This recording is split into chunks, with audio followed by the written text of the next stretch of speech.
Alors, bonjour et bienvenue à ce troisième épisode du Tour du monde avec Mathieu. Donc, cette semaine, on va parler de l'Amérique du Sud ensemble. Je rappelle que ça va être enregistré encore une fois et que ça va être envoyé automatiquement à toutes les personnes qui se sont inscrites. Et éventuellement, également, je vais pouvoir mettre les liens sur le groupe Facebook également pour visionner à nouveau. Si vous avez des questions, n'hésitez pas à utiliser la boîte aux questions, le Q&A. Ça me fait plaisir d'y répondre pendant et ou à la fin. Sinon, ben, sans plus tarder, on se lance dès maintenant. À titre de rappel, Celebrity navigue partout à travers le monde, incluant des destinations plus saisonnières, dont l'Amérique du Sud, puisqu'évidemment, évidemment, on navigue en Amérique du Sud pendant la saison hivernale pour nous, mais la saison estivale pour eux, euh, à l'exception, bien entendu, des Galapagos, qui, eux, sont à l'année, bien évidemment, un produit un peu distinctif, dont on va parler également aujourd'hui. Pour ce qui est de l'Amérique du Sud en soi, nos départs vont se faire uniquement de Buenos Aires, en Argentine, donc la capitale de l'Argentine, et on va faire des croisières qui vont toucher à l'Argentine, au Chili. On va faire des croisières qui vont faire l'Argentine ainsi que l'Antarctique, environ 3 ou 4 départs par année habituellement. Et on a également quelques départs de repositionnement qui vont toucher au Brésil ainsi qu'à l'Uruguay parmi l'ensemble des départs. Mais bref, les départs du Brésil, ce sera uniquement des repositionnements, soit nos transatlantiques et ou à certains moments, selon le déploiement, des fois on va avoir des croisières d'une semaine, 8 jours qui vont faire Buenos Aires jusqu'à Santos ou Rio, par exemple. Donc, plusieurs options et sans oublier Galapagos, dont on va voir un petit peu plus tard dans la présentation. On débute avec le Brésil, 2 points d'arrêt principaux. Le premier étant le port de Santos. Il faut savoir que le port de Santos, bon, d'abord, on est au Brésil, la langue principale étant le portugais brésilien, un peu distinct du portugais du Portugal, et la devise étant le réal brésilien. Le port de Santos, c'est techniquement le port de Sao Paulo, qui est l'une des plus grandes mégapoles mondiales, une énorme ville. On est quand même à 1 heure et demie, 2 heures de route selon le trafic de Santos à Sao Paulo. Par contre, c'est une belle opportunité d'y rester quelques jours avant ou après la croisière pour visiter cette ville extraordinaire, l'architecture. Et même du côté de Santos, il y a plusieurs trucs à voir. Entre autres, on est sur le bord de la mer, donc des belles plages. On a plusieurs attraits principaux. On a également la Bourse mondiale du café qui se situe à Santos. Le navire est accosté en plein cœur de Santos, donc ça se fait très, très bien. Et on continue notre séjour pour aller du côté de Rio, l'une des destinations les plus connues du Brésil et qui est en forte popularité maintenant qu'on a des vols directs de Montréal.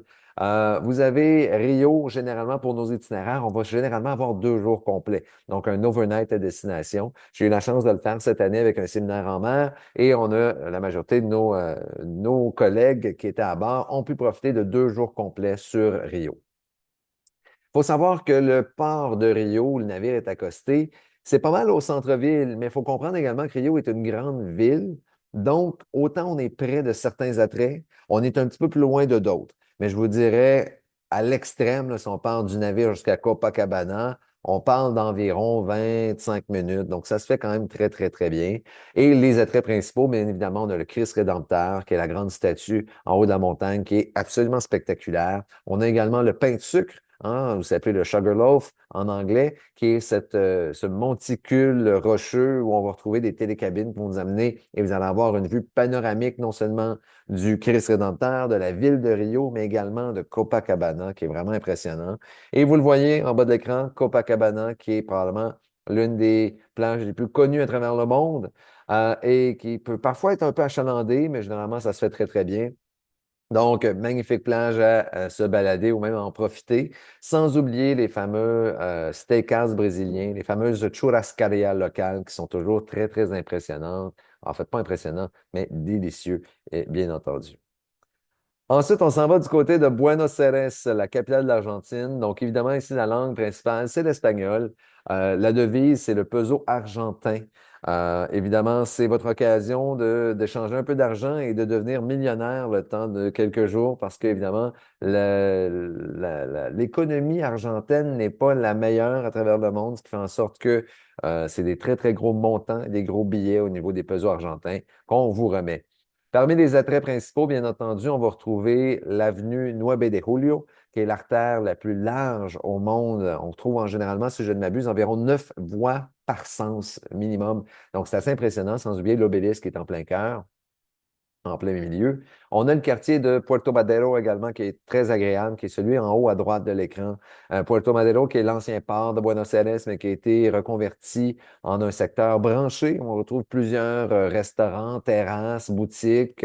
Le pont des femmes qu'on voit à l'écran ici avec son architecture particulière et qui a été conçu par un architecte célèbre.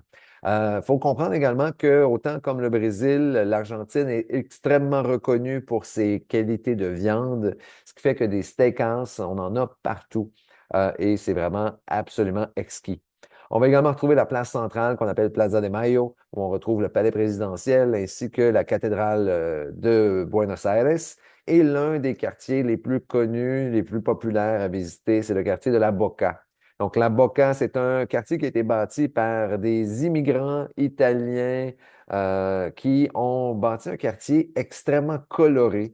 Donc, c'est magnifique en soi de se balader. C'est une œuvre d'art en soi.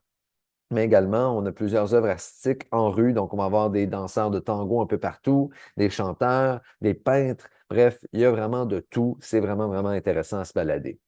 Également, un truc intéressant à savoir, c'est que le port de Buenos Aires est situé vraiment au centre-ville. Je vous dirais, c'est pas plus que 10 minutes de l'Artan, ou du moins le centre de Buenos Aires en taxi ou en Uber.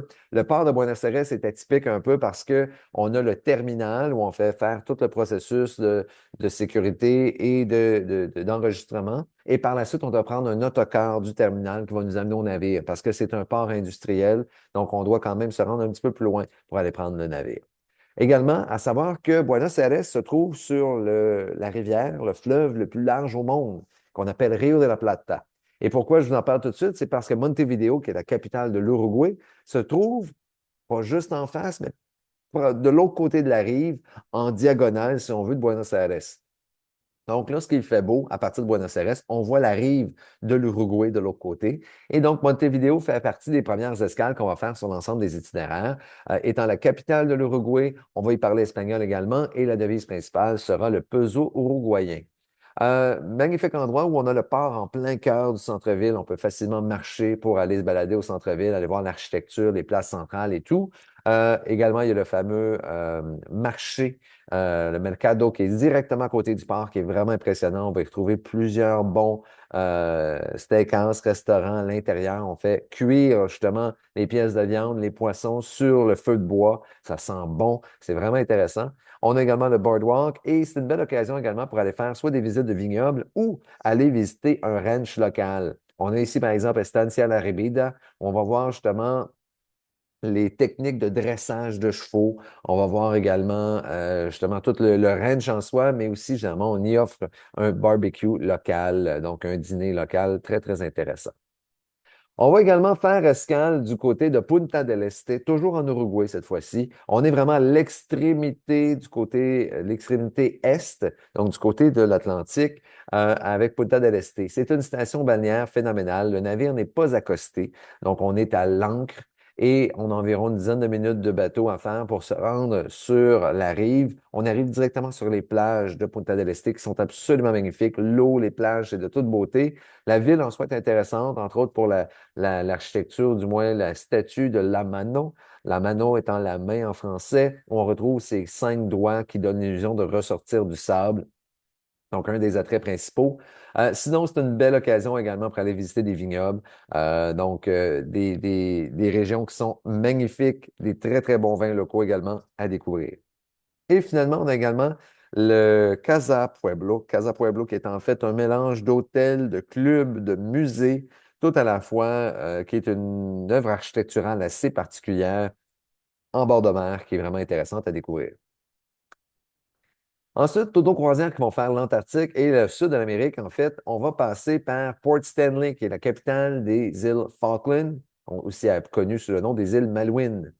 Donc, ces îles sont riches en histoire, entre autres par les différentes guerres qu'il y a eu entre l'Argentine et le Royaume-Uni pour contester la souveraineté du territoire. Les îles Falkland est un territoire indépendant du Royaume-Uni. On y retrouve la devise locale qui est la livre des îles Falkland. Mais évidemment, la livre sterling va être également acceptée sans problème. Et la langue locale, c'est l'anglais, principalement. On le voit, le charme britannique, entre autres par le centre-ville de Port Stanley, par l'architecture nécessairement, mais également quelques items qui sont assez flagrants. On a un autobus 2 étages rouge, typiquement britannique, et on a également même une cabine téléphonique à l'anglaise qui est également disposée dans le centre de Port Stanley. Mais évidemment, l'un des attraits principaux qui est vraiment intéressant, c'est surtout que c'est le seul endroit au monde où on retrouve des colonies de manchots qui vont vivre à l'année sur la terre ferme plutôt que d'aller sur la banquise pendant la saison justement estivale pour le sud de l'Amérique. Donc, bref, on peut aller faire des excursions en Jeep qui vont vous amener un petit peu plus à l'extérieur, en tout terrain, et on vous amène voir les colonies de manchots. On a entre autres une colonie de rockhopper. On a entre autres une colonie de king penguin, donc des manchots royaux. Donc, ils sont vraiment, vraiment impressionnants. C'est vraiment, vraiment particulier parce que les manchots, on ne peut pas s'approcher des manchots à plus de 2 mètres selon les lois internationales. Mais si eux veulent s'approcher de vous, alors là, jackpot. Donc, vraiment une belle occasion d'aller les voir de près. Ensuite, on va également naviguer jusqu'au Cape Horn. Donc, le Cape Horn, c'est littéralement le bout du monde, complètement au sud de l'Argentine. C'est un point de navigation, donc c'est plus pas un monument, mais dans le sens où on ne débarque pas. C'est vraiment pour l'observation, de la navigation qu'on va faire lorsqu'on va du côté du Cape Horn. Si on fait justement la croisière qui fait l'Argentine et le Chili, on va aller jusque-là, puis ensuite on va remonter dans le détroit de Magellan. Si par contre on fait la croisière en Antarctique, on va par la suite continuer vers le sud et traverser le passage de Drake. Donc, le Drake Passage, qui est assez connu ou connu pour parfois les mauvaises raisons, hein, c'est l'un des secteurs les plus mouvementés au niveau de l'océan parce que c'est là qu'on a la rencontre des mouvements, des courants, pardon, du Pacifique et de l'Atlantique. Donc, ça peut être assez mouvementé au niveau de la mer. Ceci dit, c'est pas garanti, dans le sens où les marins appellent le passage Drake comme étant le Drake Shake ou le Drake Lake. Donc, lorsque c'est le Drake Lake, ça veut dire que c'est une mer d'huile, littéralement. Donc, c'est un lac très, très calme. Donc, on ne sait jamais. Ceci étant dit, il faut quand même comprendre qu'on le fait avec un navire de taille imposante. C'est le Celebrity Equinox qui navigue dans cette région, un navire de 125 000 tonnes équipé de stabilisateurs. Donc, c'est beaucoup plus confortable de faire la traversée du Drake à bord du Celebrity Equinox que de le faire sur un navire d'expédition. Ce sont des navires qui vont traverser pour aller du côté du continent antarctique et qui sont des navires généralement de 5000 tonnes ou moins. Donc, nécessairement, notre navire étant plus imposant, va vous offrir un confort plus agréable. On arrive ensuite du côté du continent de l'Antarctique. C'est important de savoir qu'en Antarctique, c'est un no man's land, donc il n'y a pas de nationalité, ça appartient à personne. C'est une destination absolument spectaculaire pour la beauté des paysages, pour la nature, pour la faune également. C'est un secteur de l'itinéraire qu'on va faire en navigation seulement, c'est-à-dire que les passagers ne débarquent pas en Antarctique pour la seule et unique raison qu'encore une fois, les lois internationales stipulent qu'on a le droit de débarquer 100 passagers à la fois sur la banquise. Ce qui vous conviendrait pour la taille du navire, opérationnellement parlant, ça ne fonctionne pas. Donc, c'est pour ça qu'on le fait de façon de navigation. Pendant une journée et demie, 2 jours, on va naviguer dans les baies, dans les détroits. On va avoir des paysages à couper le souffle et assez près, honnêtement. On va voir les montagnes, les glaciers, les icebergs, mais aussi les stations météorologiques et surtout les colonies de manchots qui sont absolument partout. Puis attendez-vous pas à avoir 100 manchots, 1000 manchots, c'est des millions de manchots qu'il va y avoir partout. Et je peux vous garantir qu'on les sent bien avant de les voir, donc je peux vous dire qu'ils sont là en grand nombre. Vraiment, vraiment impressionnant à voir, autant sur la côte, dans l'eau également, ça vaut vraiment le détour. Ensuite de ça, on remonte un peu, puis on s'en va en Argentine, la ville la plus au sud au monde, qu'on appelle Ushuaia. Ushuaia, il y a un seul quai, c'est le quai est en plein cœur du centre-ville, donc encore une fois, c'est facile d'accès. Et donc, la ville en soi d'Ushuaia est très intéressante, plusieurs boutiques, restaurants et tout, mais c'est surtout la porte d'entrée pour aller faire une excursion dans le parc national de Tierra del Fuego. Tierra del Fuego, en fait, c'est un grand parc national où on retrouve des montagnes spectaculaires, des glaciers, des lacs. C'est de toute beauté. Et on a également, généralement, dans toutes les tours, on va faire un arrêt du côté du bureau de poste du bout du monde. Donc, ça vous permet d'envoyer une carte postale à vos amis, familles, à partir du bout du monde, littéralement. Donc, une belle occasion de faire. On poursuit ensuite avec le détroit de Magellan. Donc, déjà, Ushuaia se trouve dans le détroit de Magellan, mais on poursuit vers le nord-ouest pour traverser sur la côte chilienne. Donc, toute cette journée, on est vraiment entre les montagnes, des paysages à couper le souffle. Donc, vraiment, vraiment une belle journée de découverte. Et on arrive le lendemain du côté de Punta Arenas au Chili. Donc, Punta Arenas, qui est l'une des villes les plus au sud du Chili. On a un quai également au centre-ville. On peut facilement s'y balader. Mais on va retrouver plusieurs attraits intéressants. Donc, les anciennes palissades, bâtiments des premiers arrivants du côté de Punta Arenas qui sont encore là. On a également la réserve nationale de Magallanes, où on va avoir différents sentiers qui vont vous offrir des vues spectaculaires en plein milieu de la forêt, dans pleine nature. Ça vaut le détour. Et on a l'île de Magdalena, qui est l'île Madeleine, en fait, en français, qui est située juste en face. On va avoir une énorme colonie de manchots de Magellan également. Donc, c'est des manchots un peu plus petits, qui sont vraiment impressionnants et qui vont avoir le site de nidification sur les plages. Donc, on va retrouver des trous un peu partout, comme vous le voyez à l'écran, mais également une belle opportunité d'aller voir les manchots de près. Ensuite, lorsqu'on a terminé avec Punta Arenas, on va retraverser les fjords pour revenir du côté est, donc sur la côte argentine. Et vous savez que l'Argentine et le Chili sont deux pays qui sont très, très longs, hein. Donc, évidemment, les paysages vont varier drastiquement d'un endroit à l'autre. Et c'est le cas ici de Puerto Madryn, où on est en plein milieu de l'Argentine et on est dans un secteur, je voudrais, un peu plus désertique comparativement au Ushuaia, où on va avoir énormément de conifères, on va avoir même un relief qui, je vous dirais, outre les montagnes qui sont assez impressionnantes, qui est similaire à ce qu'on retrouve ici au Québec. Pour en venir à Puerto Madryn, c'est un port d'escale où on n'a pas de quai, donc le navire va être à l'ancre et on va descendre avec les navettes, les tenders. On a plusieurs opportunités, aller entre autres du côté de la péninsule Valdés, où on peut retrouver des grandes colonies de lions de mer. On a même des excursions où on peut aller nager avec les lions de mer. On a aussi le Punta Tumbo, on va retrouver une autre colonie de manchots de Magellan, donc Magellanic Penguins qui sont là. Et on retrouve une espèce absolument unique de l'endroit qu'on appelle les toninas. Les toninas, en fait, c'est un peu, je vous dirais, un mélange entre les dauphins et les baleines. Mais vraiment, on retrouve ce type de mammifère uniquement dans cette région qu'on appelle, encore une fois, je vous appelle les toninas. Mais vraiment, vous le voyez pour la taille, qui ressemble vraiment à un dauphin avec des couleurs très, très particulières.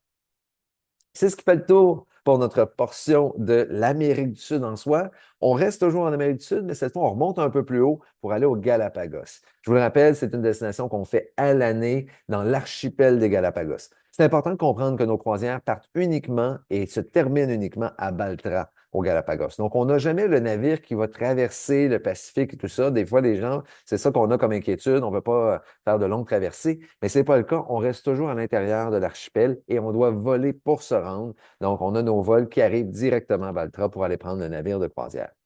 Donc, les Galapagos, il faut savoir que c'est un endroit absolument unique, atypique pour plusieurs raisons. C'est riche en nature, en faune, en histoire. Si vos clients n'ont aucun intérêt pour l'histoire, la faune et la nature, on ne va pas aux Galapagos. Puis je vous rappelle également que ce n'est pas des vacances, c'est vraiment une expédition, c'est une aventure. Et donc, vos clients vont revenir plus fatigués que quand ils sont partis, c'est certain. On ne va pas là pour se reposer. On va là pour revenir avec une richesse et une éducation sur la faune et la nature qu'on n'aurait pas obtenue autrement. C'est vraiment unique pour plusieurs raisons. Charles Darwin également, vous le voyez à l'écran, qui a amené la théorie de l'évolution. En fait, ce qui est intéressant des Galapagos, c'est que c'est le seul endroit où on va le voir concrètement, l'évolution. On va voir des espèces animales qu'on ne retrouve nulle part ailleurs dans le monde, juste parce qu'ils ont su s'adapter à leur environnement au fil des années.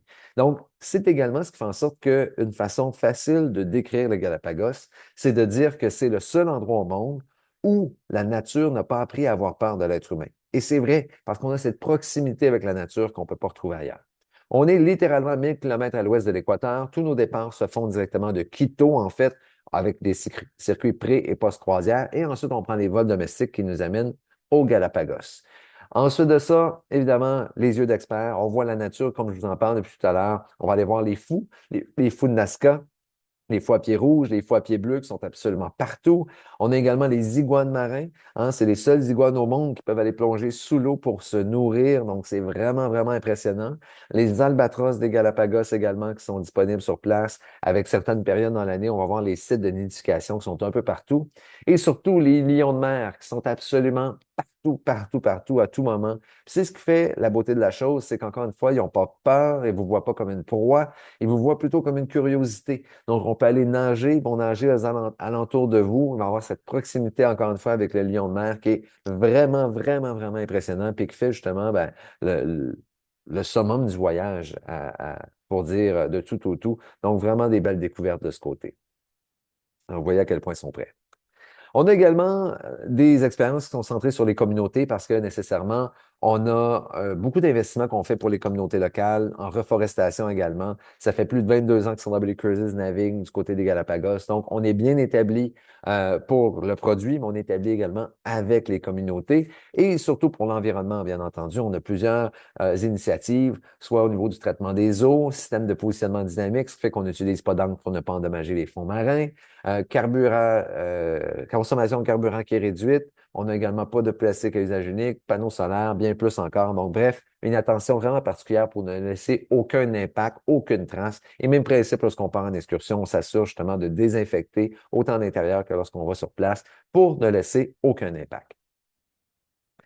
L'expérience, c'est pas compliqué, c'est tout inclus au Galapagos. Quand je vous dis tout inclus, on parle des expériences pré- et post-croisière à Quito, les vols internes, la croisière, tous les repas, toutes les boissons, tous les pourboires, les programmes à bord, les excursions, l'équipement de plongée, l'Internet. Bref, la crème solaire, tout est inclus littéralement. C'est très, très simple à ce niveau-là. Et on a différents forfaits. On va offrir des forfaits de 10 et 11 nuits qui, eux, vont offrir 2 nuits pré-croisière ainsi que 1 ou 2 nuits post-croisière. Et ces forfaits incluent bien évidemment les vols domestiques, c'est des vols nolisés. On a tous les transferts, puis même pendant la portion terrestre, tous les repas, toutes les excursions, tout est pris en charge. Donc, c'est vraiment super bien organisé à ce niveau-là. On a également le forfait de 16 nuits, qui est notre forfait Galapagos Machu Picchu, qui va faire également 2 nuits pré-croisière, 7 nuits au Galapagos et 7 nuits de circuit post-croisière du côté du Pérou, incluant le train qui nous amène jusqu'au Machu Picchu. Encore une fois, les excursions sont incluses tout le long du circuit, les transferts, les hébergements, les repas. Bref, c'est clé en main de A à Z, je le répète. Maintenant, comment on fait pour trouver ces forfaits-là? Parce que des fois, ça peut être un peu plus difficile à repérer lorsqu'on est sur Cruising Power Espresso, mais c'est relativement très simple. Lorsque vous faites votre recherche sur Celebrity Flora, vous allez voir la croisière de cette nuit. Parce que oui, c'est possible de réserver la croisière seulement. Cependant, je vous le déconseille très fortement. La raison est la suivante. C'est que lorsqu'on réserve le forfait de croisière seulement, vous êtes responsable d'amener vos clients jusqu'à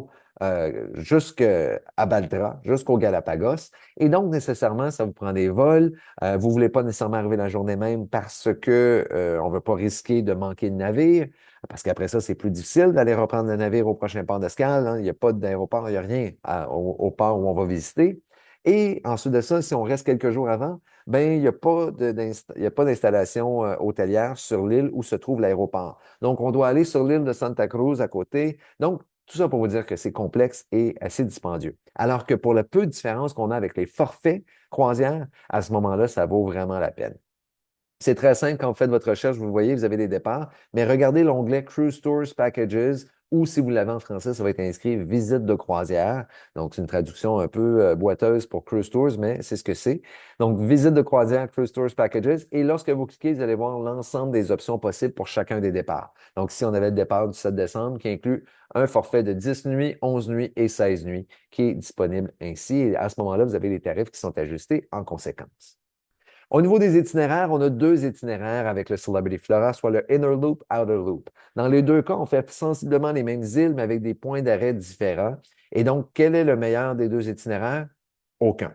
Les deux sont tout aussi intéressants l'un que l'autre. On va voir la même faune, la même flore. Les paysages vont être très similaires dans tous les cas. Donc, c'est vraiment la raison pourquoi on en a deux, c'est pour offrir un petit peu de différence pour les gens qui voudraient faire 2 semaines, un back-to-back, ou des gens qui voudraient y retourner quelques années plus tard et voir quelque chose d'un peu différent. Ceci étant dit, ça reste qu'il n'y a pas de meilleur des 2 itinéraires. Je suggère toujours d'y aller avec les dates qui conviennent le mieux et évidemment le prix de disponibilité qui convienne le mieux. Notre point de départ, je vous l'ai dit, on quitte de Quito, donc la capitale de l'Équateur, l'une des capitales les plus hautes en altitude au monde également. Donc, c'est assez impressionnant de base. On a des forfaits justement pré-croisière, comme je vous parlais. On séjourne toujours au JW Marriott, qui est un hôtel 5 étoiles en plein cœur de Quito. L'hôtel dispose de plusieurs restaurants, des piscines, des chambres qui sont très spacieuses. Donc, bref, un excellent endroit pour profiter de notre séjour pré-croisière. Ensuite de ça, on va faire évidemment des visites où vous allez avoir un tour de ville de Quito. Vous allez avoir également un dîner dans un monastère local avec un buffet équatorien exceptionnel. Et on va faire aussi le musée Middle of the World que je montre dans un instant. Donc, quand on fait la visite du centre-ville, c'est vraiment intéressant. Et ce qu'il faut savoir, c'est à quel point on est bien pris en charge. À titre d'exemple, voici comment ça fonctionne. On a un autocar et l'autocar, généralement, on a un maximum de 12 à 15 passagers par autocar. Parce que dans l'autocar, on va avoir le chauffeur, on va avoir un guide, mais également un garde de sécurité.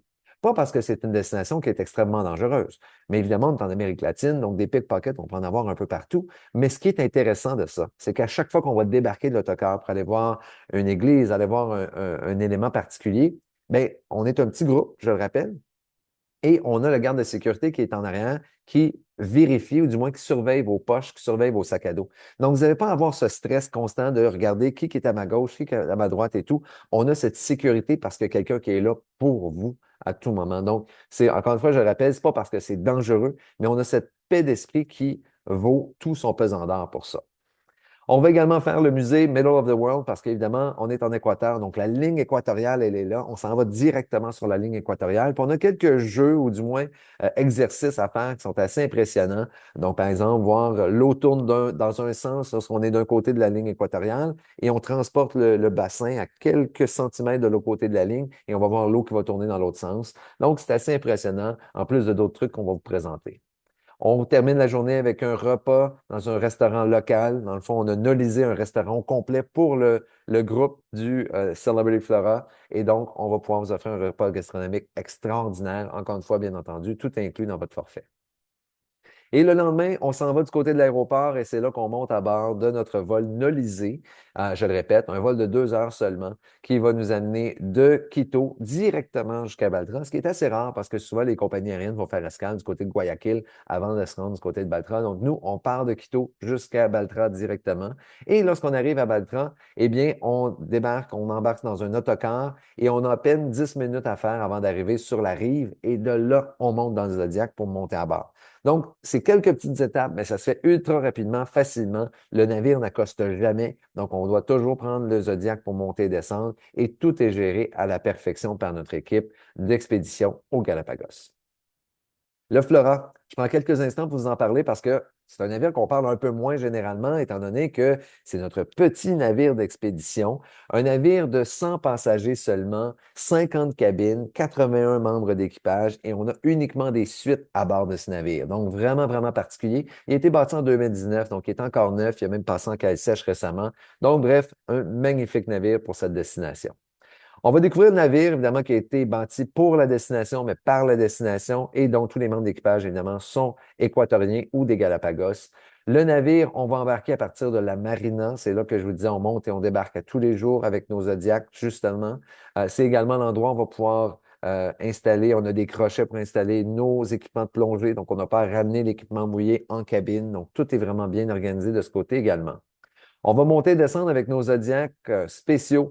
C'est toujours des groupes de 8 à 10 personnes maximum avec notre naturaliste local. Donc, c'est des excursions qui sont intimes, mais c'est notre Zodiac équipé d'un escalier également. Donc, on peut monter et descendre un escalier. C'est tout ce que ça prend pour être en forme pour faire cette expédition-là, dans le sens où on n'a pas besoin d'avoir une forme extrême. En autant qu'on peut monter et descendre un escalier, on peut vivre l'expérience des Galapagos sans aucun problème.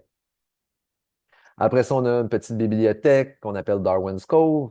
On a également le Discovery Lounge qu'on va avoir de ce côté-là ici avec notre grande salle où on va faire les briefings à tous les soirs pour vous parler des excursions, pour aller ailleurs pour notre prochaine escale. Ensuite de ça, on a le restaurant principal qui est en formule buffet pour le déjeuner ainsi que le dîner en formule à la carte pour le souper. Sachez également qu'il n'y a pas de code vestimentaire particulier pour les Galapagos, étant donné qu'on est dans une formule d'expédition.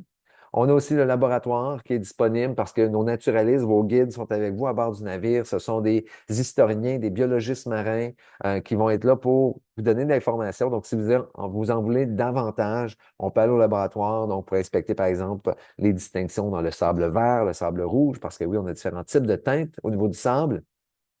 On a l'observatoire également qui est parfait pour aller jouer à quelques jeux de société ou juste lire un livre relaxé, sans oublier le Sunset Lounge à l'arrière avec sa piscine. la vista qui est le pont supérieur avec son jacuzzi. Et même lorsque le navire est plein, lorsque j'y suis allé, j'ai eu la chance d'y aller, le navire était plein à capacité et j'ai jamais vu personne pratiquement sur ce pont-là. Donc ça pour vous dire que même à capacité complète, on a l'expérience d'avoir un yacht privé lorsqu'on est à bord du Flora. On a également le Ocean Grill, qui est notre restaurant à l'extérieur, ouvert pour les dîners ainsi que pour le souper. Et la seule expérience qu'on peut payer à bord, en fait, c'est le glamping. En fait, pour 300 dollars US par couple, on va payer pour un repas 5 services concocté par le chef exécutif du navire dans la petite cabana juste à côté. Et ensuite, on transige dans votre lit extérieur pour dormir sous les étoiles. Voilà. Et les cabines, je vous l'ai dit, on est seulement en suite. Donc, on a plusieurs types de suites partant du penthouse avec nos deux penthouses à l'arrière complètement du navire. On a aussi la Royal Suite à 559 pieds carrés avec la grande salle de bain avec vue sur l'océan. On a la Ultimate Sky Suite avec Infinite Veranda. Donc oui, on a des Infinite Veranda comme on retrouve sur la série Edge sur ces navires pour disposer d'encore plus d'espace dans les cabines. Puis sachez que toutes les cabines ont des lits face à l'océan. Ils ont tout un système de filtration d'eau pour remplir vos gourdes avant de partir en excursion et un système de domotique complet. Et on a la Sky Suite traditionnelle avec la Infinite Veranda et finalement la Sky Suite de base. Donc la cabine d'entrée de gamme, c'est celle-ci que vous avez à l'écran présentement avec un vrai balcon extérieur, une grande salle de bain spacieuse. Donc vraiment, vraiment intéressant. Je vais répondre à une petite question que j'ai ici. Est-ce que les Galapagos sont uniquement en anglais ou s'il y a certains départs en français? Excellente question. C'est uniquement en anglais. Par contre, sachez que nos naturalistes, ce sont des naturalistes certifiés du Parc national des Galapagos qui vont parler nécessairement l'anglais, l'espagnol et on en a quelques-uns, au moins trois ou quatre qui vont parler français également. Donc, bien que tout va se faire en anglais, à moins que vous créez votre propre groupe. Donc, si jamais vous optez pour créer un groupe, à ce moment-là, on peut vous obtenir des naturalistes francophones sans aucun problème pour vos passagers dans votre groupe. Mais sinon, oui, ça va être en anglais de base, mais on peut toujours poser des questions.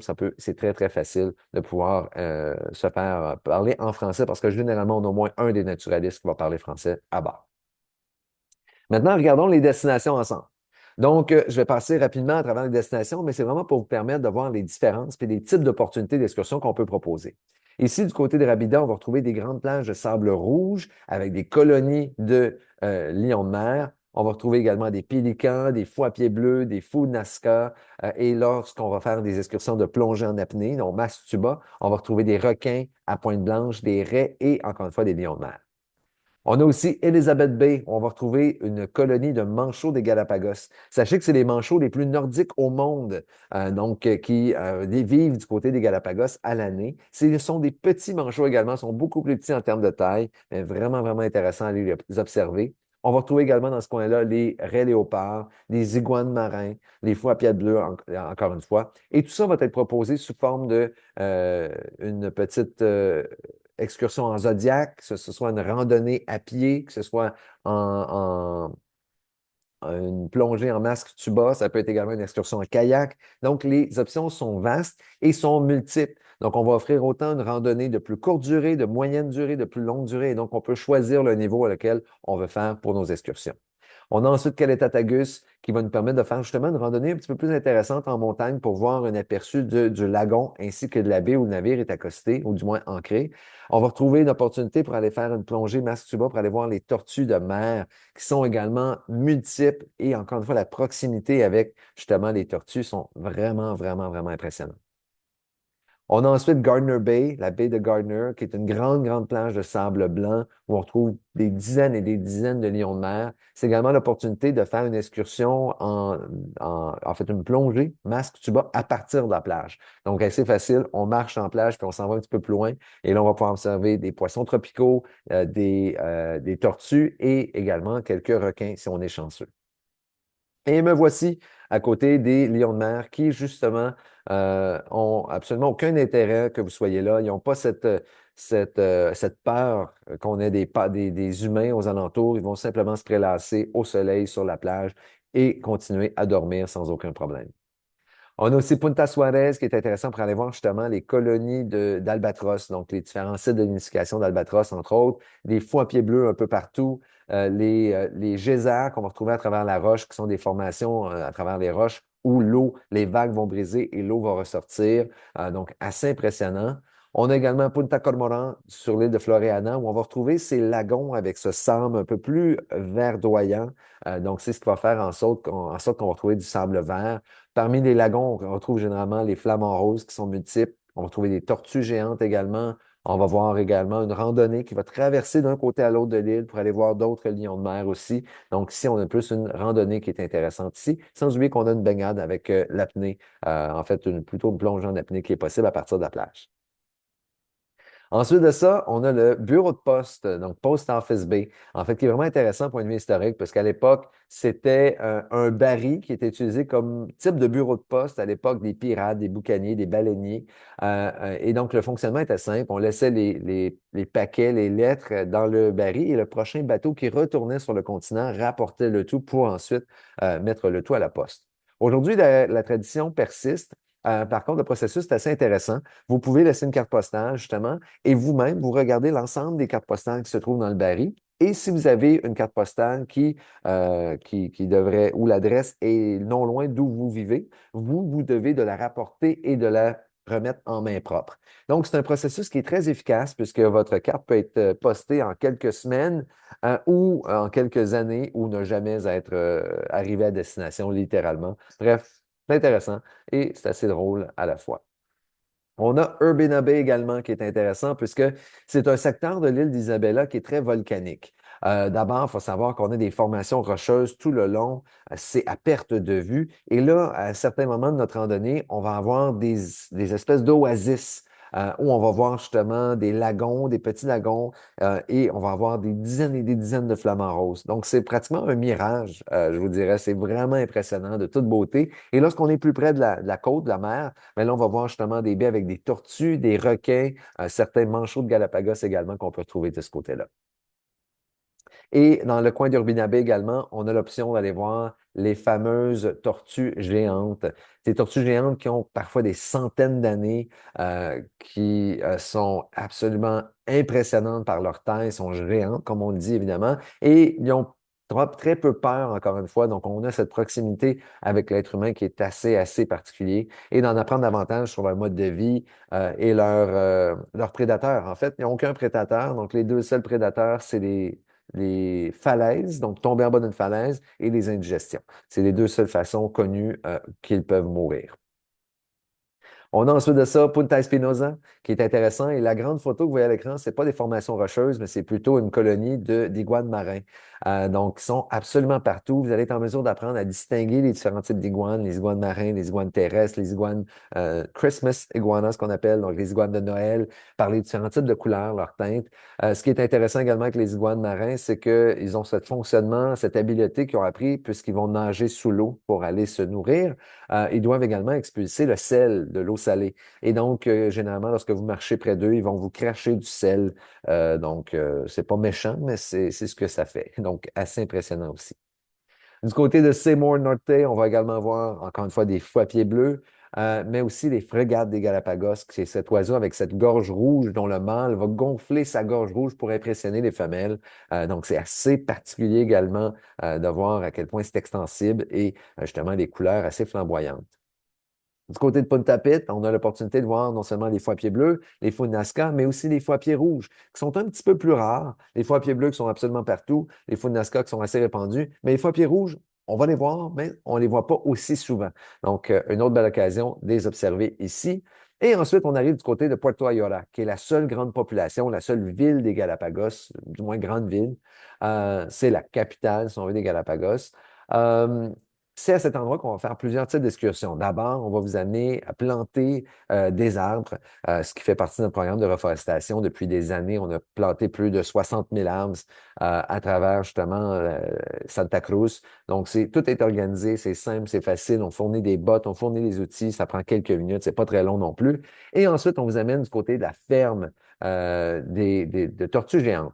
En fait, la ferme, c'est plutôt un centre d'aide pour les tortues géantes où on va vous offrir un repas buffet gastronomique des Galapagos. On a des troupes locales qui vont venir faire des danses locales, des chants locaux. Et ensuite de ça, vous allez pouvoir faire une petite marche juste aux alentours. C'est une petite marche, mais dans la forêt qui va vous permettre d'avoir des dizaines et des dizaines de tortues géantes vraiment impressionnantes dans leur environnement.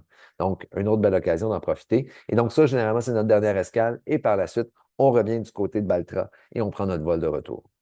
Qu'est-ce qu'on doit porter au Galapagos? Ah, vraiment, c'est assez flexible, des vêtements dans lesquels on est confortable avec des couleurs neutres et il faut vraiment bien se protéger du soleil. C'est vraiment le point le plus important de ce côté-là. Et point de vue température, ce qui est important de savoir, c'est qu'au Galapagos, c'est un microclimat. Donc, il fait beau, il n'y a pas de saison sec, il n'y a pas de saison des pluies au Galapagos. Donc, à l'année, c'est bon d'aller au Galapagos sans aucune exception. La différence ici qui est indiquée à l'écran, c'est plutôt du côté du continent de l'équateur. Donc, à ce moment-là, oui, il va y avoir une saison sec, une saison des pluies lorsqu'on est à Quito, mais pas lorsqu'on est du côté des Galapagos. Donc, ça, c'est pas un problème. Et finalement, ben, on a les vols inclus. Quand on regardait tout à l'heure les forfaits de 10, 11 et 16 nuits, non seulement on a tout qui est inclus, mais vous avez la promotion qui vient avec le crédit de vol, un crédit de 975 canadiens par personne qui va s'appliquer en réservant les vols via Celebrity. Si le vol choisi est un peu plus cher, on paie la différence. Sinon, c'est inclus, c'est gratuit. Donc, 975 peu importe la ville de départ, peu importe les dates de déviation qu'on veut avoir avec le client. Et si jamais le client veut absolument utiliser ses points, par exemple, pour réserver des vols, pas de problème, on va offrir un rabais. Ce rabais qui se chiffre généralement dans les 600 dollars. Donc, évidemment, c'est plus gagnant monétairement parlant d'aller avec le crédit de vol. Mais si jamais on veut le crédit rabais pour la croisière, ben, c'est environ 600 dollars de rabais additionnel. Et à ce moment-là, ben, les vols peuvent être réservés indépendamment. Donc, j'espère que vous avez apprécié, que ça vous a donné des idées. Si vous avez d'autres questions, n'hésitez pas. J'ai une question que je gardais pour la fin au niveau des visas, qui est une excellente question. Évidemment, les visas, ça change fréquemment. Pour l'Amérique du Sud, donc quand on parle de l'Argentine, le Chili, l'Uruguay, il n'y a aucun visa qui est nécessaire de ce côté-là. Pour le Brésil, oui, on a un visa qui est absolument requis et essentiel pour l'embarquement sur le navire. Et ça, c'est important de savoir, hein. Parfois, les gens assument que oui, mais si je ne débarque pas, je n'ai pas besoin de visa. La réponse est non. Peu importe si on débarque ou pas, on a besoin d'un visa. Donc, c'est pour ça que les visas sont requis à l'embarquement. Donc, quand on a une croisière qui va partir de Buenos Aires pour aller au Brésil et même terminer au Portugal, lorsqu'on fait la transatlantique, bien, ça nous prend le visa à l'embarquement à Buenos Aires, sinon l'embarquement est refusé. Donc, le Brésil a besoin d'un visa, mais pour ce qui est de l'Équateur, tous les autres pays qu'on visite en Amérique du Sud, il n'y a aucun visa nécessaire. Après ça, évidemment, ça varie par nationalité de chaque personne. C'est pour ça également que c'est important de savoir que Celebrity Cruises n'est pas en mesure, n'est pas responsable des documents de voyage et n'est pas en mesure d'envoyer systématiquement des messages pour dire exactement qu'est-ce que ça vous prend. Parce qu'il faut se souvenir que c'est une compagnie internationale et qu'on a des passagers de plus de 60 nationalités, 65, 70 nationalités à travers le monde. Donc, toutes les demandes, les visas, c'est différent, peu importe la nationalité de chaque passager. Et donc, on ne peut pas envoyer un courriel dire vous avez besoin d'un visa parce que c'est peut-être le cas pour nous, les Canadiens, mais c'est peut-être pas le cas pour les Américains, peut-être pas le cas pour les Mexicains et vice-versa. Donc, il faut faire attention de ce côté-là. C'est toujours important de valider avant le départ. Mais pour l'Amérique du Sud, présentement, seulement le Brésil nécessite un visa. Sur ce, encore une fois, si vous avez d'autres questions, n'hésitez pas à me contacter et on se revoit un petit peu plus tard. On va être forcé de prendre une petite pause pour les séances, étant donné que j'ai quelques événements qui approchent dans les prochaines semaines. Mais je vous tiens au courant par courriel ainsi que pour la page Facebook pour les prochains. Et l'épisode également sera disponible par courriel. L'enregistrement sera disponible par courriel et sur le groupe Facebook sous peu. Merci. Bonne fin de journée.